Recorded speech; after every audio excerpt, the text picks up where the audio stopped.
नमस्कार, मैं हूं प्रशांत द्विवेदी। S7 के संवाद कार्यक्रम में आपका स्वागत है। हमारे साथ में सीधे मिर्जापुर से जुड़ गए हैं रविंद्र सिंह पटेल, जो कि राष्ट्रीय उपाध्यक्ष हैं राष्ट्रीय युवा लोक दल के। बहुत बहुत स्वागत है आपका हमारे इस खास कार्यक्रम संवाद में। नमस्कार प्रशांत जी, नमस्कार। सबसे पहला सवाल मेरा आपसे है कि जाहिर सी बात है कि हर आदमी की एक नैतिक जिम्मेदारी है कि जिस तरह से पूरे देश में कोरोना वायरस आया, जिस तरह से उसने दस्तक दी, पहले तो हम तैयार नहीं थे, लेकिन जिस तरह से हम लोगों ने इस कठिनाई का सामना किया, आप जाहिर सी बात है कि आपके साथ भी बहुत सारे लोग जुड़े हैं। कैसे इन समस्याओं का आपने सामना किया और क्या क्या समस्याएं आई और क्या क्या चुनौतियां थी, मैं समझना चाहता हूं आपसे।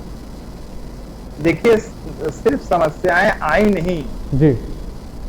मैं तो अगर अपने शब्दों में से कहूं तो ये पूरी तरीके से सरकार की नाकामी थी। जब आपके संज्ञान में ये बात आ चुकी थी दिसंबर और जनवरी महीने में, और फरवरी महीने में कांग्रेस के नेता राहुल गांधी जी ने आपको ट्विटर के माध्यम से आगाह किया, देश जान गया, तो वो उसके बाद प्रशासन का, शासन का, केंद्र सरकार का जो रवैया था, जिस तरीके से नमस्ते ट्रंप और सारे कार्यक्रम चलाए गए आगरा से लेकर दिल्ली तक, और दिल्ली में जो शाहीन बाग, ये सारी चीजें, देखिए समस्याओं से आप भाग नहीं सकते हैं। समस्याओं से आपको संघर्ष करना होगा और आगे निकलना होगा।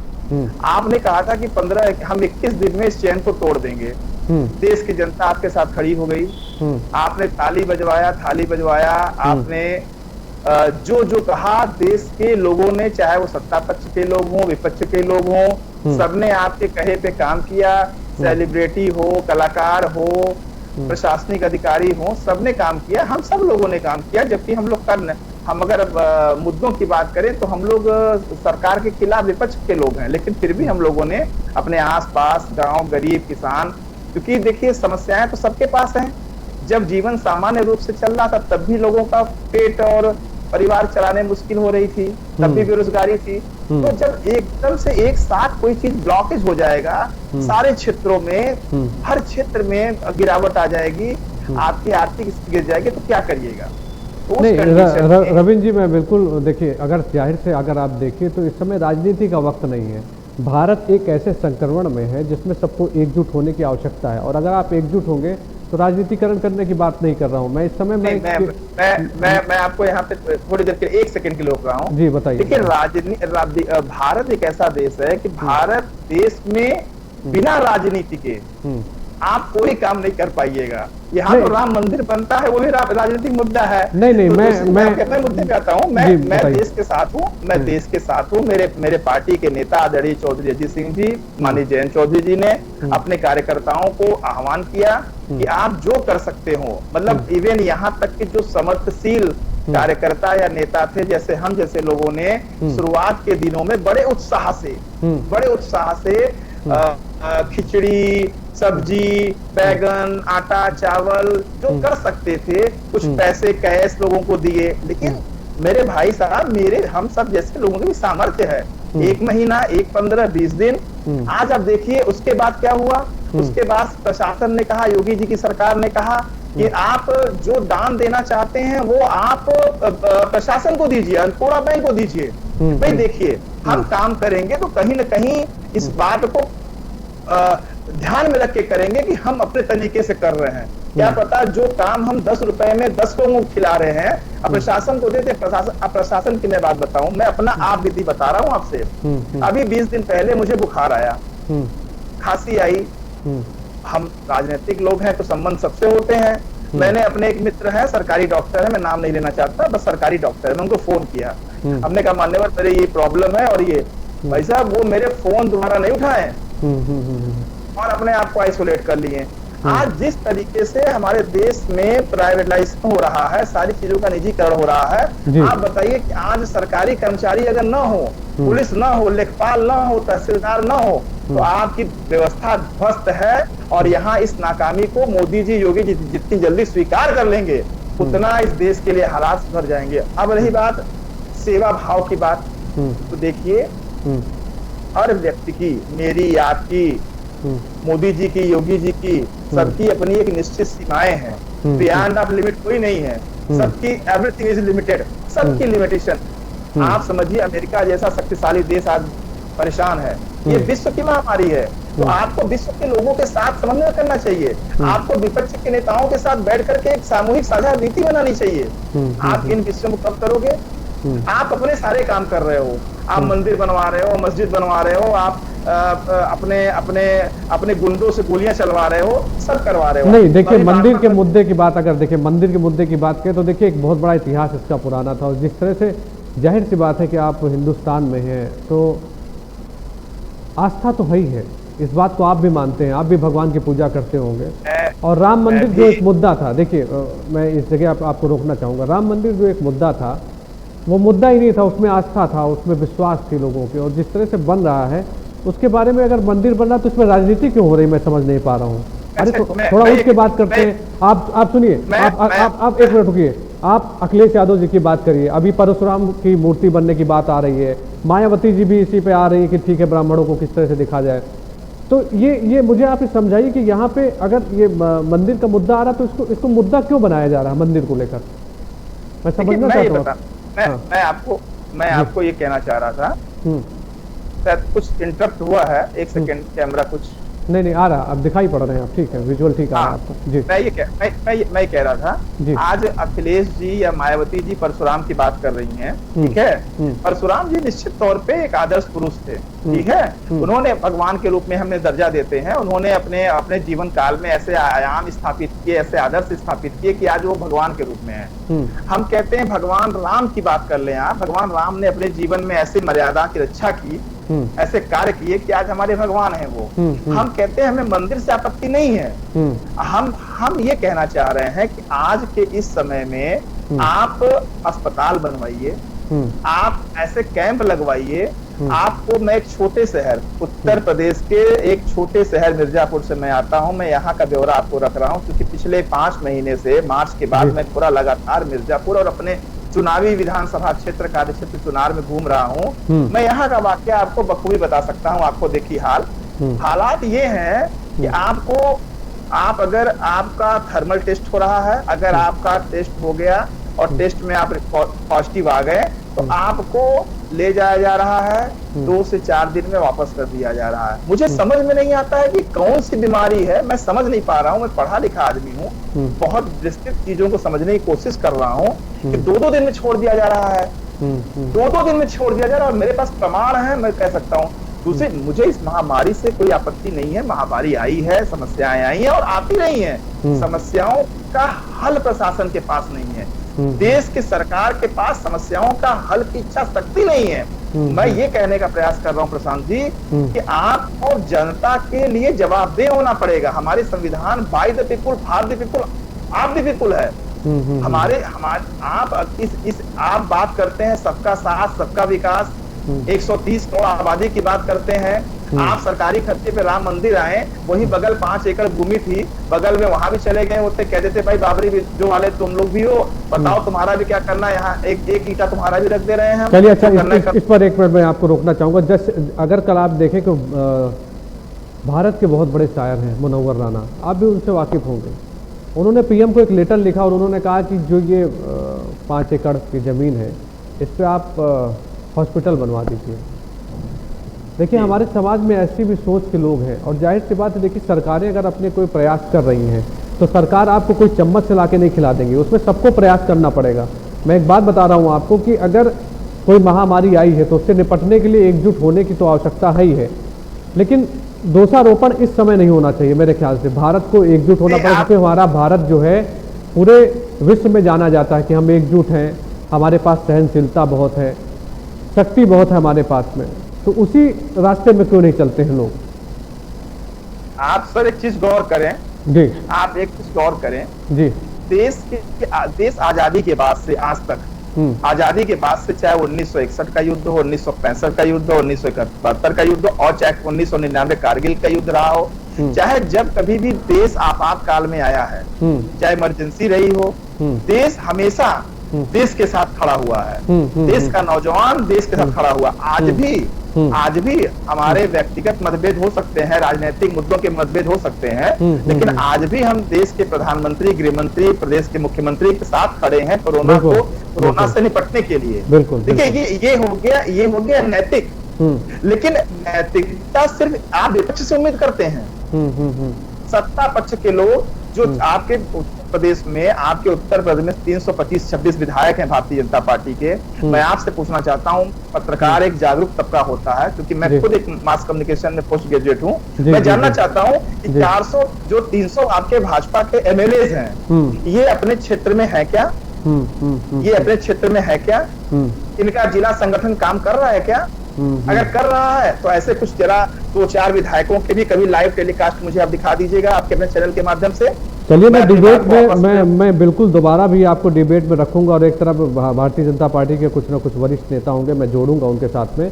इस पर लंबा डिस्कशन तभी हो सकता है जब दूसरी पक्ष के पार्टी के भी लोग साथ में बैठे हों। बिल्कुल बिल्कुल बिल्कुल उसको रखूंगा।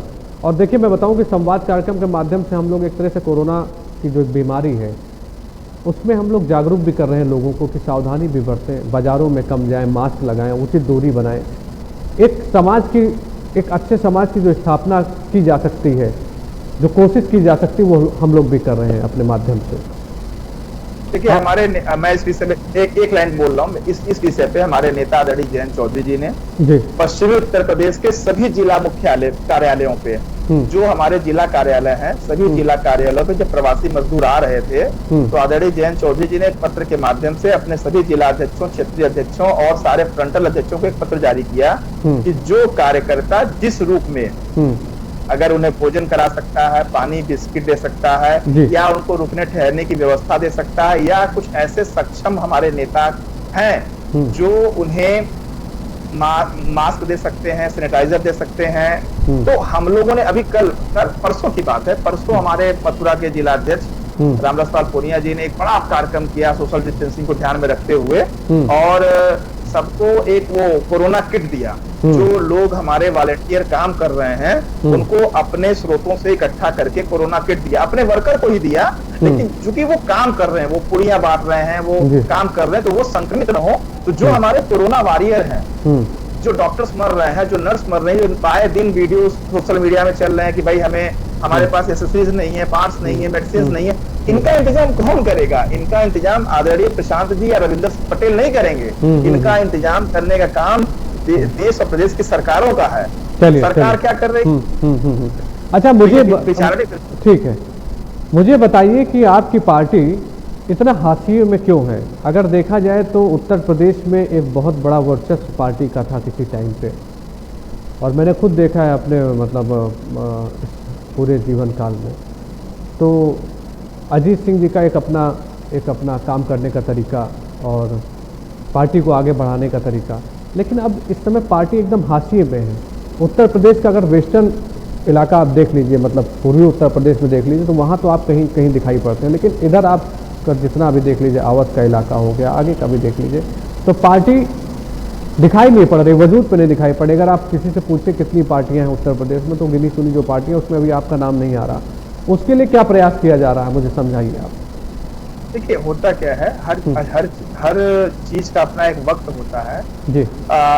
हमारी पार्टी के आदर्श पुरुष श्रद्धेय चौधरी चरण सिंह साहब जी ने लोकदल की स्थापना गांव, किसान, गरीब, नौजवान के लिए किया, और वो कहा करते थे कि देश की खुशहाली का रास्ता खेत और खलिहान से होके जाता है जी। वो अपने भाषणों में अक्सर कहते थे कि किसान को एक पैर खेत की मेड़ और दूसरा संसद और विधानसभा के भवन पे रखनी होगी, और वो काफी सफल रहे, जनता ने उनका स्वीकार किया। लेकिन जो बाद के जो 80 और 90 के दशक में जिस तरह से धार्मिक और राजनीतिक धार्मिक और जातीय मुद्दों को उखाड़ा गया, आप समझिए पहले वर्ग की लड़ाई थी, कमेरा वर्ग, किसान वर्ग और बनाम सामंती वर्ग। लेकिन जो बाद के समय में जो लड़ाई आई है, जो मंडल कमंडल और जातियों का जो गठजोड़ चला है, निश्चित तौर पे हमारे नेता, मैं अपने 20 साल से मैं आरएलडी में हूँ और मैं अपने अनुभव की बात कर रहा हूँ। मैं विद्यार्थी जीवन के टाइम से ही आरएलडी से जुड़ गया, और मुझे सौभाग्य प्राप्त है कि जब मैं श्रद्धेय चौधरी अजीत सिंह जी की सेवा में आया,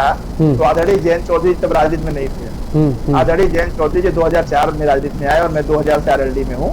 तो मैंने देखा कि चौधरी साहब हमारे बहुत इनोसेंट और बहुत सॉफ्ट हैं।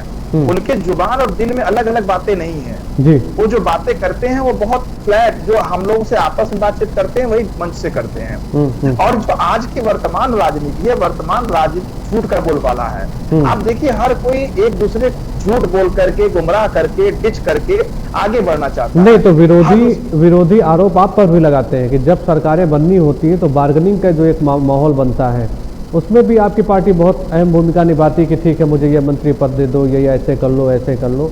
तो इसको कहां तक खत्म कर पाएंगे? आप कह रहे हैं कि ठीक है। प्रशांत जी, मैं आपको बता रहा हूँ, इसका जवाब मैं दूंगा। ये विरोधी जो कह रहे हैं, आप समझिए राजनीति का सर्वोच्च सोपान क्या है। मैं एक पॉलिटिकल सफरर हूँ, एक वर्कर हूँ, एक कार्यकर्ता हूँ। मैं अपने जीवन में क्या उम्मीदें पालूंगा कि मैं काम कर रहा हूँ, जनता के बीच काम कर रहा हूँ, विधायक बन जाऊं, सांसद बन जाऊं, मंत्री बन जाऊं। हमारे नेता आदरणीय चौधरी अजीत सिंह जी हमेशा कहते हैं राजनीति का सर्वोच्च सोपान ही सत्ता की प्राप्ति है। और सत्ता की प्राप्ति किस लिए? अपने और अपने लोगों के लिए।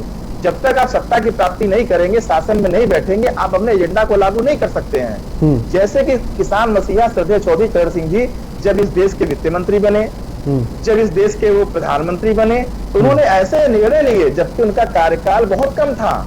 8 महीने के कार्यकाल में, प्रधानमंत्री के कार्यकाल में उन्होंने ऐसे कीर्तिमान स्थापित किए कि पूरे भारत की जनता आज उन्हें किसान मसीहा कहती है।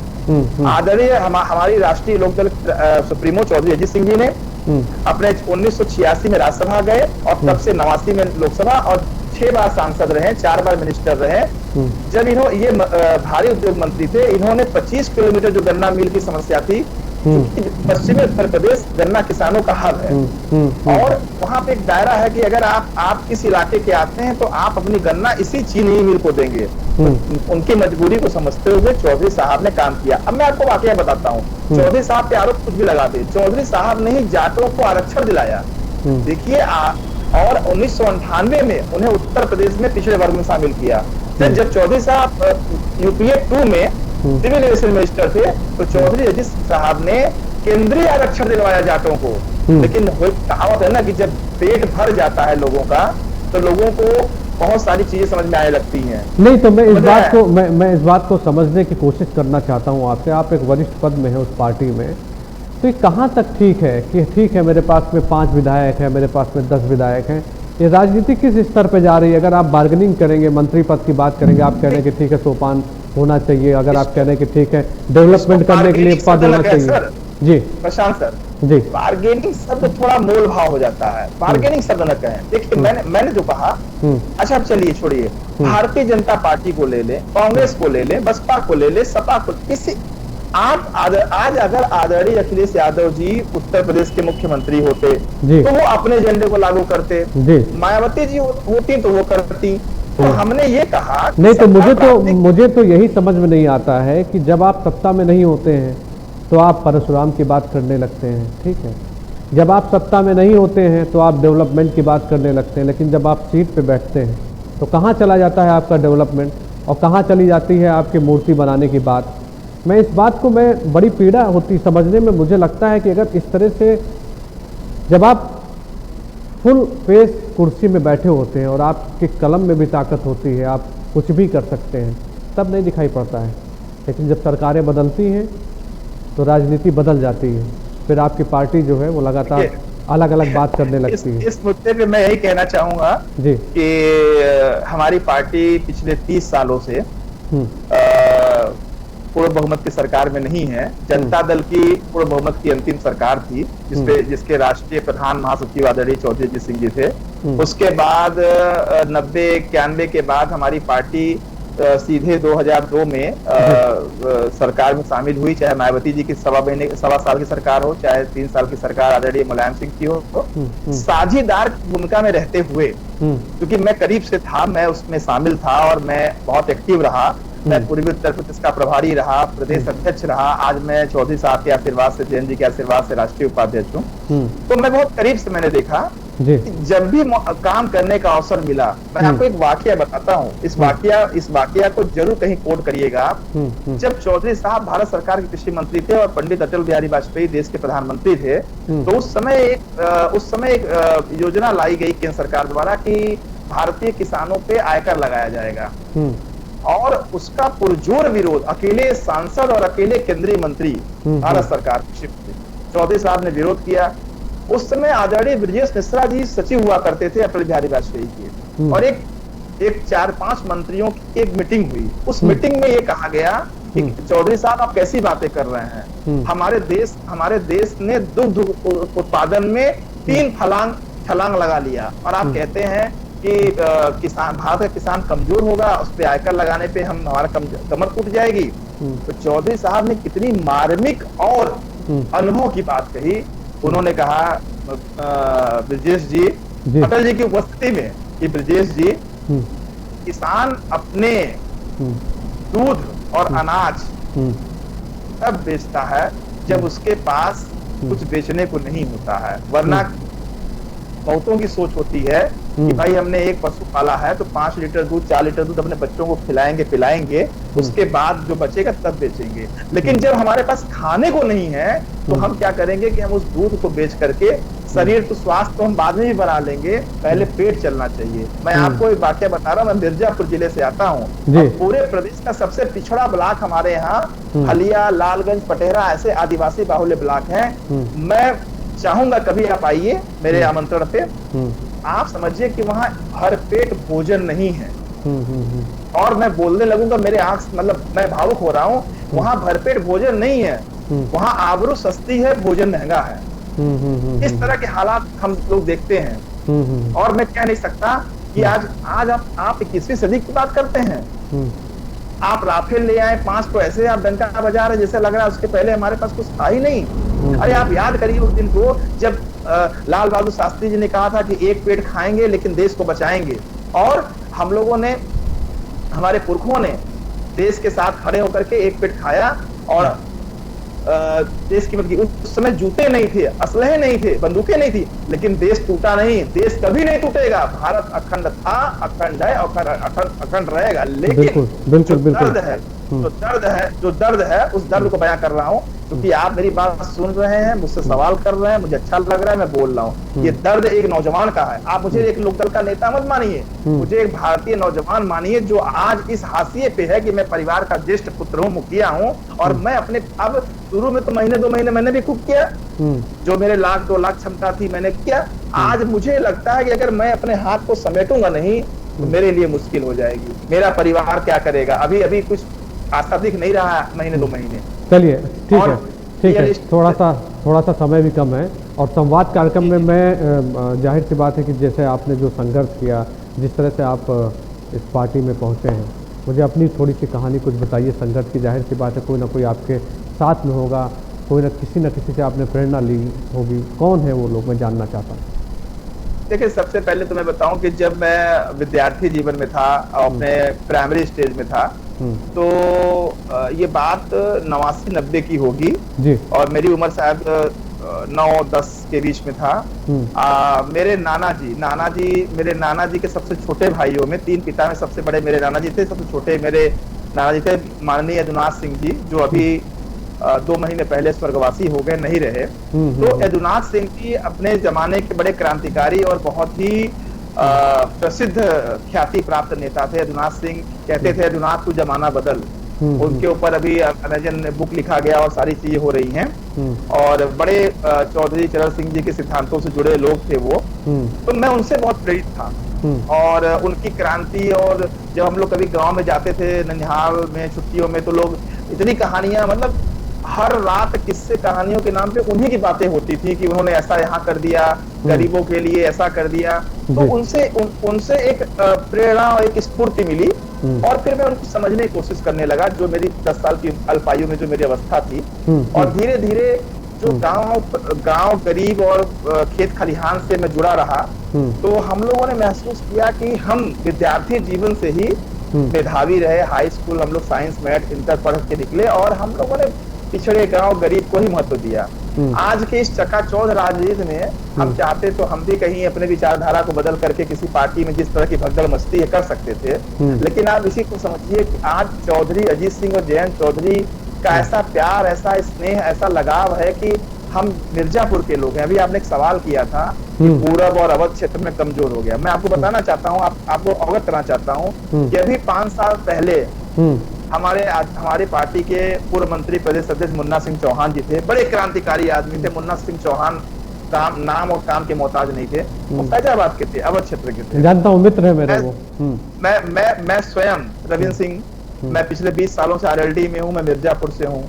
हाँ, हमारी पार्टी में रामकृष्ण पटेल जी इलाहाबाद से हैं, हवलदार यादव जी बनारस से हैं। ये ऐसे मूर्धन्य लोग। हाँ, ये एक बात जरूर है, आपकी एक बात में सच्चाई है कि नेता रह गए, वर्कर चला गया। वर्कर चला गया, वर्कर को काम चाहिए, ठेका चाहिए, पट्टा चाहिए, नाली चाहिए, खड़ंजा चाहिए, और हम सत्ता से दूर होते चले गए। ये चीजें हैं, इस पे हमारे जयंत चौधरी जी काम कर रहे हैं। उन्होंने इसीलिए छोटी इकाइयां बनाई जो प्रदेश का संगठनात्मक, हमारी पार्टी का मूल मोटो है कि प्रदेश छोटा परिवार खुशहाल परिवार। तो प्रदेश का पुनर्गठन करो, उत्तर प्रदेश को 4 भागों में बांटो, और जब छोटी इकाई होगी तो उस पर पकड़ अच्छी होगी, प्रशासन की भी और नेताओं की भी। चलिए, बहुत बढ़िया, जी चलिए, बहुत बढ़िया, आपने इतना समय दिया, इसलिए आपको बहुत बहुत धन्यवाद। S7 के संवाद में कार्यक्रम में आप जुड़े, आपने अपनी बात को बेबाकी से रखा। फिर हम आपसे बातचीत करेंगे, और जाहिर से जैसा हमने आपसे कहा कि हम एक लाइव डिबेट जब भी करेंगे उसमें आपको जरूर आमंत्रित करेंगे। बहुत बहुत धन्यवाद आपका, बहुत बहुत शुभकामनाएं। जरूर, स्वागत, नमस्कार। नमस्कार जी, नमस्कार। तो सीधे हमारे साथ में मिर्जापुर से जुड़ गए थे राष्ट्रीय उपाध्यक्ष हैं, और उन्होंने अपनी बातों को बेबाकी से रखा। संवाद कार्यक्रम में आपसे फिर होगी मुलाकात। कोरोना की कोई अभी दवा नहीं बनी है, सुरक्षित रहिए, अपना ध्यान रखिए, मास्क लगाइए, बाज़ारों में कम जाइए। सुरक्षित रहेंगे तभी समाज भी सुरक्षित रहेगा। और S7 के सभी डिजिटल प्लेटफॉर्म को आप लाइक करिए, हमारी फेसबुक पेज को लाइक करिए, आप हमारे यूट्यूब चैनल को भी लाइक करिए, सब्सक्राइब करिए, ज़्यादा से ज़्यादा जुड़िए, क्योंकि हर जिले की छोटी बड़ी खबरों से हम रूबरू कराएंगे आपको। नमस्कार।